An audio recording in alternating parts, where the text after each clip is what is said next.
hot, hot, hot. Feeling hot, hot, hot.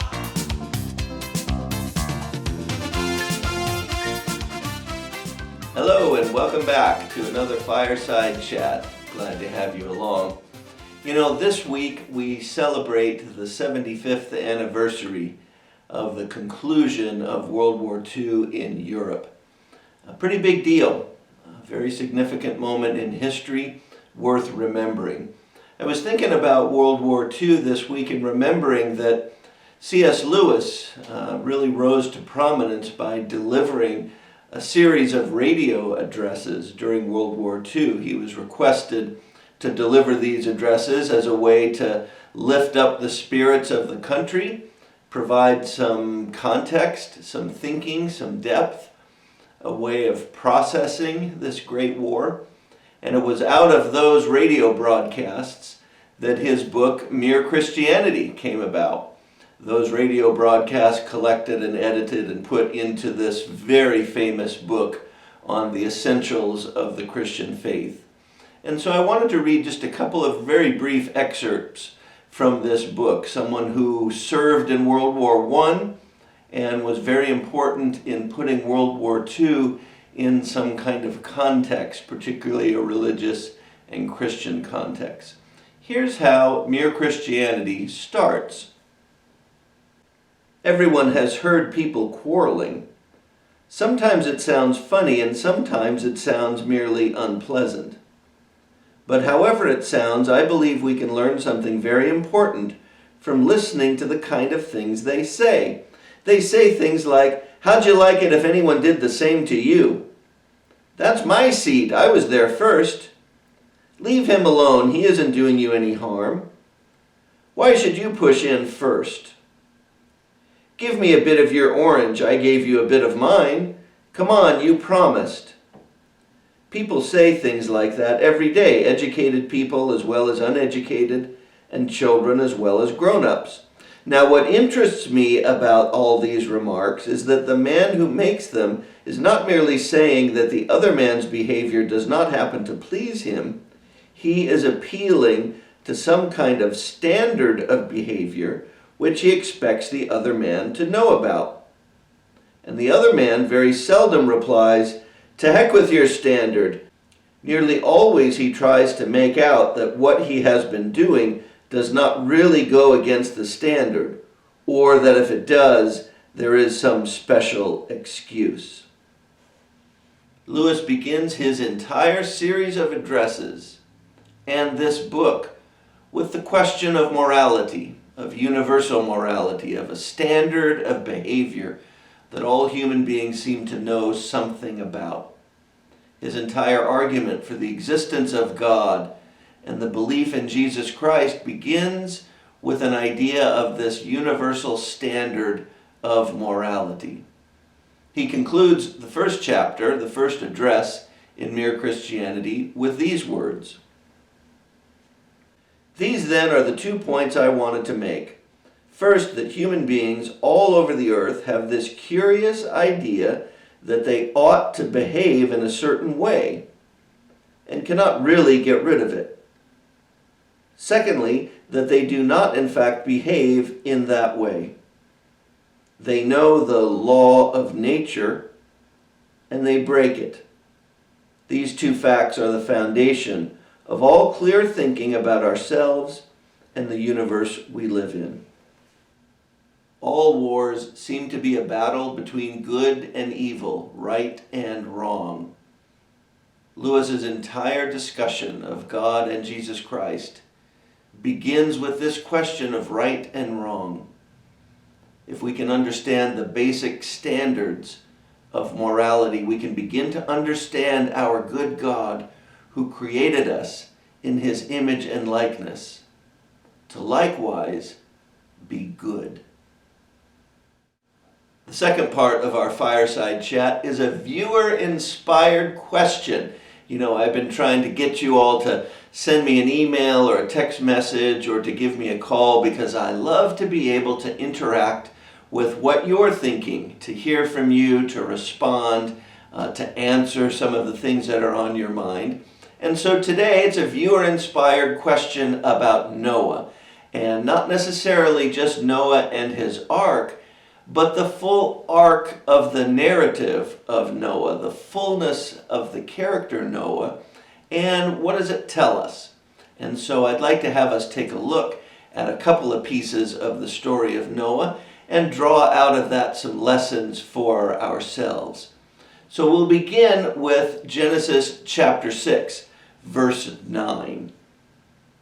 Noah was a righteous man, blameless among the people in his time, and he walked faithfully with God.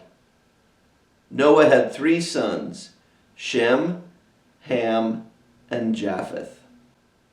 Noah is presented as someone who is a contrast to the wickedness within humanity all around him. He is presented as blameless, as righteous, meaning that he's in right relationship with God. And the text tells us that he walks faithfully with God, which reminds us a little bit of Adam in the garden who walked faithfully with God. So Noah is a contrast to the wickedness that's all around him. But the text never tells us that Noah is perfect, that he is sinless.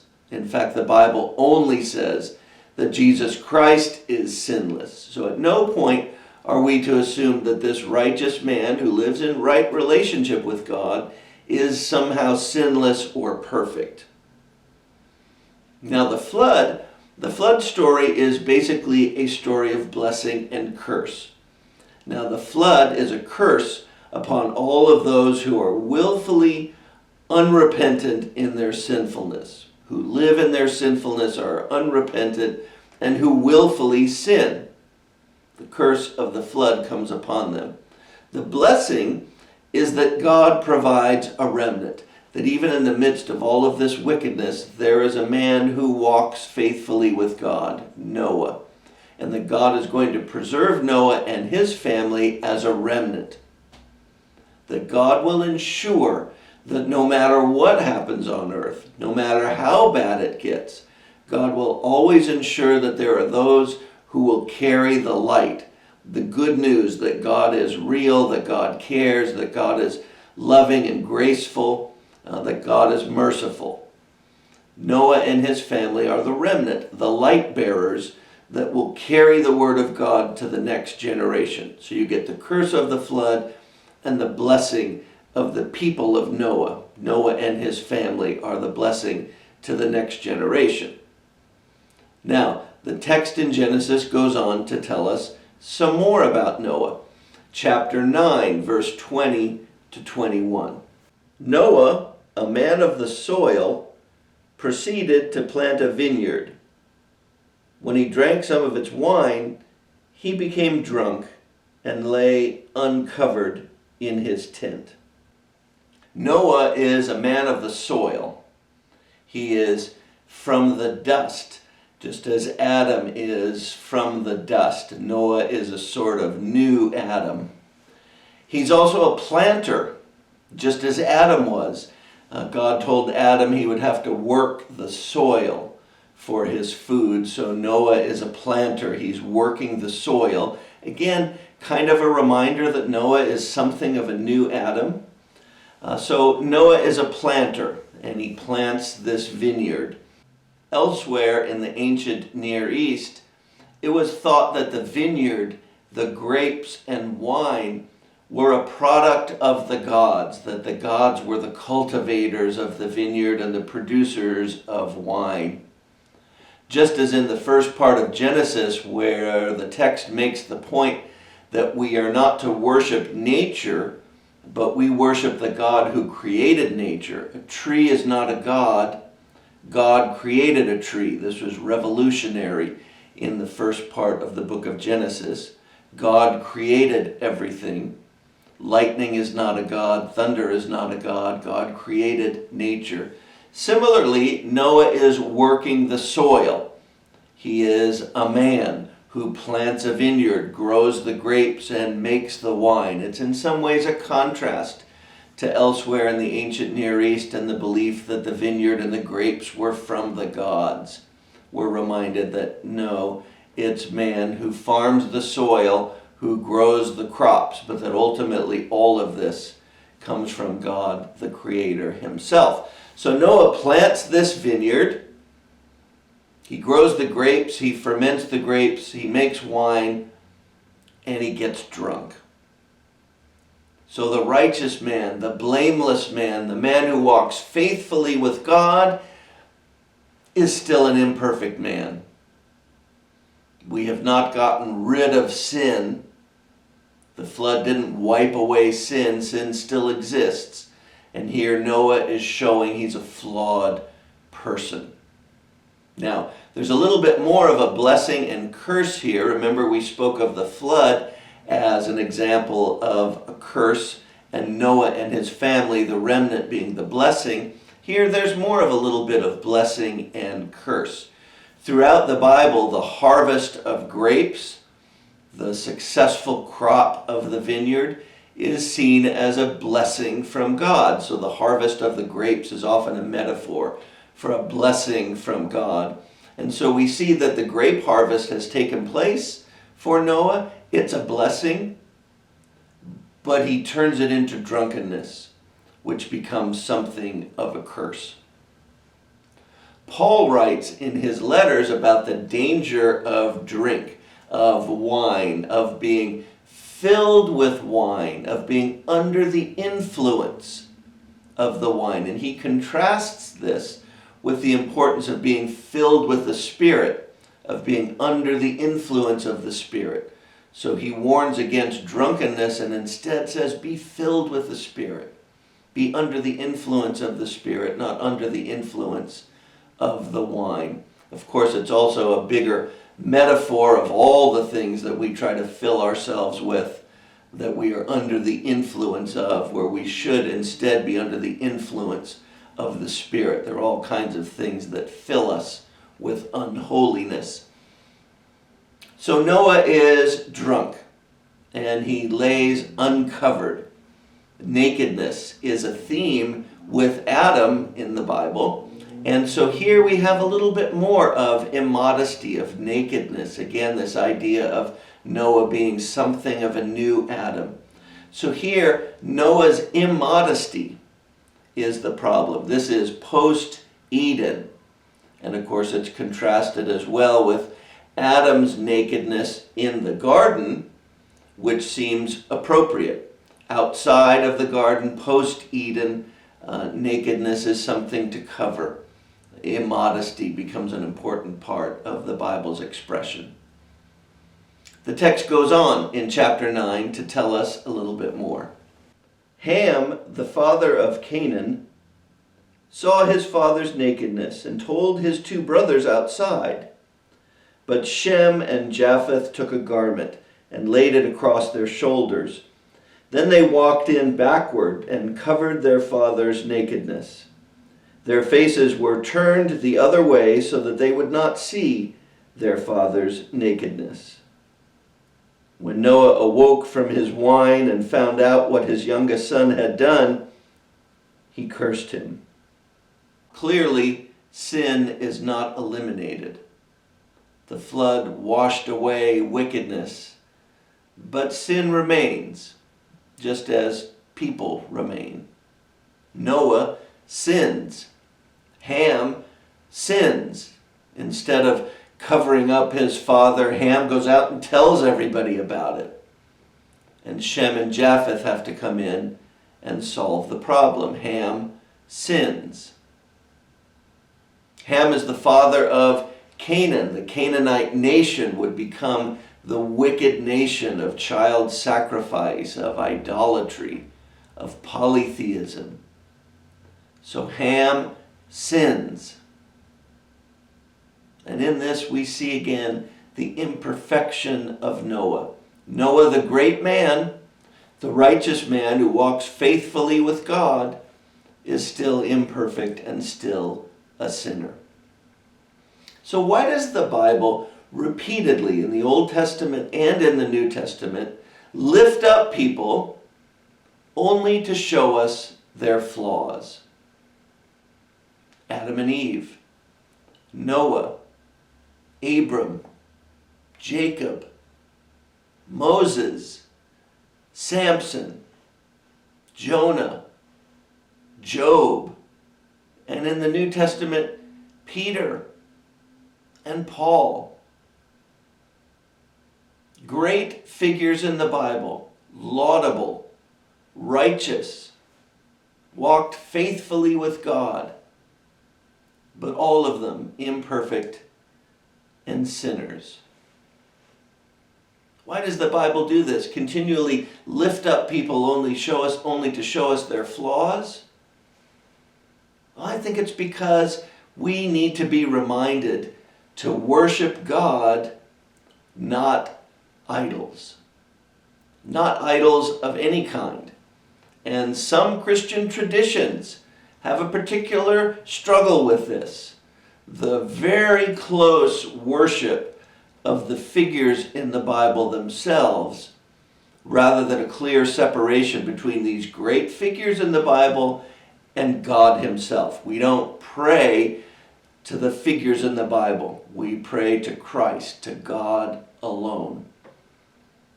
And the biblical text seems to want to continually remind us, worship God, not idols. Idols of any kind, either people or things. Now, what do we mean when we say worship? I think it's important to define the term. Worship means reverence, adoration, adulation, paying homage to someone or something. It's much more than respect or appreciation. We can have a healthy respect and appreciation and have it not turn into worship. That's why we are able to define false worship. False worship is misplaced reverence, misplaced adoration. It can be directed at people or things, but false worship is that misdirected reverence. We live in a weird time, not just a coronavirus weird time, but a bigger kind of weird time. We live in a time of the near worship of celebrities and even of presidents going back a number of years. But we also live in a time of destruction, a time of deconstruction of great people. Not perfect people, not sinless, but of great people. Take the case of George Washington. George Washington established that the president is not the king. When he was first elected president, the people would regularly refer to him as His Excellency. And he shot that down very quickly and refused to be referred to as His Excellency. George Washington also freed his slaves upon his death, was something that nobody did. And yet this great man is being deconstructed and in some ways destroyed because he had slaves. But remember what the text tells us in Genesis chapter 6. It tells us that Noah is a righteous man in right relationship with God, blameless. He walks faithfully with God. But it says that he's righteous in his own time. He's righteous in the light of all the wickedness that is around him. And so I think it's very difficult for us to look back on people in history and judge them, let's say, by current standards or current understanding. It's important to evaluate people in their own time. All of the flaws we see in other people, the flaws we see within ourselves, ought to humble us when it comes to criticizing others. God is a God of grace and mercy and forgiveness. We are made in His image and likeness, and therefore we ought to be very good at giving grace and forgiveness and love to others. And being well aware of our imperfection ought to motivate us, drive us, move us to want to worship the only one who walked this earth in perfection, Jesus Christ. God has built within us a desire for worship, not for God's benefit. God doesn't need our worship, but God has built within us a desire for worship because it's good for us. It is best for us to express our desire for worship and to direct it at Jesus Christ, the one, the only, who is worthy of our worship. But in our fallen state, in our corrupted state, in our sinful state, often our desire for worship gets misdirected. Gets misdirected to people who shouldn't be worshiped, to things that don't deserve worship. And so sometimes our worship is misplaced. But as we consider our imperfections, we can be driven to worship the one who is perfect.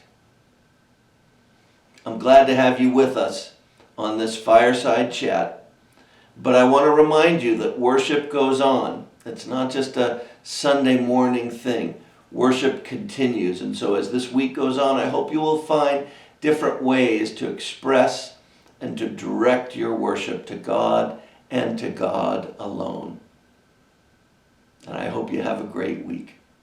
I hope you can see the Lord at work around you. I hope you can hear his words. I hope you can heed his call to love and to serve others, because all of us are broken and fallen and corrupted in one way or another, and we're in need of God's grace and forgiveness. Have a great week. See you back here at the fireside for another fireside chat. Feeling hot, hot, hot.